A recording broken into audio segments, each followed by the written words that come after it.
नमस्कार मित्रांनो, माझं नाव प्रमोद रानडे. रियालिटी सेक्टरमध्ये तुम्ही नक्कीच इन्व्हेस्टमेंट करू शकता. जर तुमचा इन्व्हेस्टमेंट होरायझन जर जास्त दिवसांचं असेल तर may be more than 2 years to 3 years किंवा हे रियालिटी सेक्टर अपडाऊन करतच असतात. त्यामुळे ह्याच्यामध्ये तुम्ही ट्रेडिंग पण करू शकता.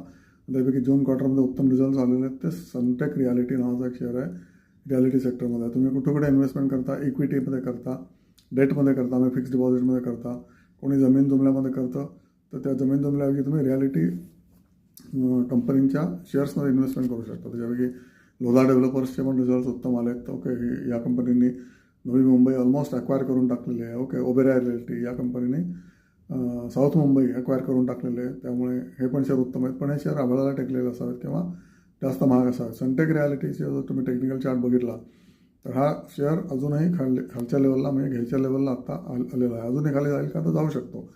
तर तुम्ही ते बघूनच करायचे, तुमच्या टेक्निकल एक्सपर्टला विचारूनच करायचे. पण सनटेक रियालिटी असं मला वाटतं की हा शेअर रियालिटी म्हणजे रिअल इस्टेटमध्ये उचलण्यासारखा शेअर आहे. ओके, सनटेक रियालिटीचे रिझल्ट्स पण उत्तम आलेले आहेत. ओके, त्यानंतर पुढचा शेअर आहे तो रोजरी बायोटेक. रोजरी बायोटेकचे पण शेअर रिझल्ट्स उत्तम आलेले आहेत. आणि हा सुद्धा शेअर 500 रुपयाला आला असेल तर घ्यायला अजिबातच हरकत नाही, कारण हा बायोटेक कंपनी नवीन शेअर आहे. Okay, new age company. याचा IPO 4 वर्षापूर्वी आला होता, 3 वर्षापूर्वी मला वाटतं. आणि तेव्हा त्यांनी जवळजवळ 600 रुपयाला IPO काढला होता. ओके, त्यानंतर हा शेअर 1000 रुपये जाऊन परत 900ला आला, 900हून परत 700ला आला, आणि सध्या 550 किंवा 560 रुपयाला अवेलेबल असू शकतो. बघा तुम्ही, एक्झॅक्ट प्राईस मी सांगू शकत नाही तुम्हाला, पण हा प्रॉमिसिंग शेअर आहे. ओके, आपल्याला ह्याच्यामध्ये प्रॉमिस पकडायचं असतं आणि एंट्री पॉईंट राईट पकडायचे असते. ओके, शेअर मार्केटमध्ये तुम्हाला एंट्री पॉईंट राईट पकडायचा असतोच, पण पुढचं प्रॉमिस आहे ते पण राईट पकडायचं असतं. तर ते तुम्ही राईट शेअर पकडला असा तर त्यापैकी रोजरी बायोटेक हा असू शकतो.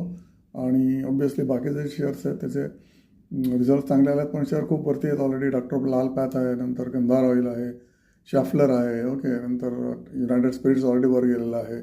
Gujarat alkali chemical. ओके, हा सुद्धा शेअर 1000ला जाऊ शकतो. आता 800ला गेलेला ऑलरेडी, कारण जे अल्कली शेअर्स आहेत, अल्कलीमध्ये कॉस्टिक सोडा बनवणाऱ्या कंपन्या, त्याच्यापैकी खाली असलेला शेअर म्हणजे GHCL आहे. GHCL is steel worth buying it at 400 rupees or something like that. किंवा DCW. तर रिझल्ट्स चांगले नाही आले DCWचे, पण हा शेअर 44 रुपयाला अवेलेबल आहे. ओके, त्यामुळे अल्कलीचं सेक्टर टर्न अराउंड सेक्टर आहे. हे मी तुम्हाला खूपदा सांगितलं आहे. त्याच्यापैकी काही शेअर्स ऑलरेडी वर गेलेले आहेत. त्यापैकी GSL हा 600वरून ऑलरेडी 800ला गेला आहे. आंध्र शुगर हा 77 किंवा 80वरून ऑलरेडी 100 गेलेला आहे. ओके, DCW एका शेअर की जो अजूनही पडला आहे, कारण त्याचे रिझल्ट्स जून यांचे चांगले आलेले नाही आहेत म्हणून. ओके, बघा तुम्हाला पडतं का, त्याप्रमाणे ॲक्शन घ्या. सनटेक रियालिटी आणि may be you can think of DCW, but DCW is for long term, may be for more than 1 year. Okay, आणि same thing for Sunteck reality.